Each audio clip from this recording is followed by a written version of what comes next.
Kejagung tegaskan Tom Lembong tak divonis bebas, sidang tetap jalan. Kejaksaan Agung menegaskan ex-Menteri Perdagangan Thomas Trikasih Lembong alias Tom Lembong tidak divonis bebas, sehingga perkara 9 terdakwa kasus korupsi impor gula lainnya tetap lanjut. Direktur Penuntutan pada Jaksa Agung Muda Bidang Pidana Khusus Kejaksaan Agung, Sutikno, mengatakan penuntutan dan akibat hukum dalam kasus yang menjerat Tom Lembong memang dihapus namun perkara terdakwa lainnya tetap ada.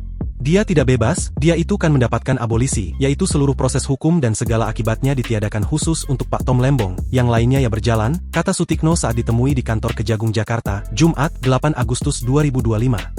Sutikno meminta kondisi bahwa Tom Lembong tidak divonis bebas oleh pengadilan penting untuk dicermati. Abolisi, kata dia, merupakan tindakan ketatanegaraan yang menjadi hak prerogatif Presiden. Sementara, penanganan perkara pidana tetap menjadi wilayah aparat penegak hukum. Makanya penyelesaian itu juga berbeda, perkara ya sampai kita nunggu perkara inkrah meski Presiden punya hak prerogatif seperti itu, ujar Sutikno. Makanya keluarnya bukan putusan Mahkamah Agung vonis bebas, bukan, keluarnya adalah mendapatkan abolisi melalui penerbitan Kepres, tambah dia. Sebelumnya, kuasa hukum Direktur Utama PT Angels Products Tony Wijaya, Hotman Paris, meminta Kejaksaan Agung dan Majelis Hakim menghentikan perkara kliennya. Hotman mendalilkan perkara itu tidak bisa dilanjutkan karena Tom Lembong yang dalam konstruksi perkara kasus impor gula disebut sebagai pelaku utama mendapat abolisi dari Presiden Prabowo Subianto.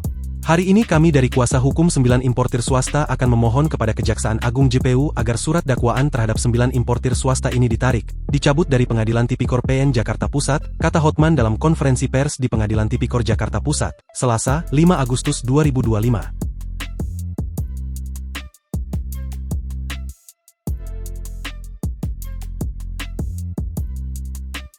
Download Tribun X sekarang, menghadirkan lokal menjadi Indonesia.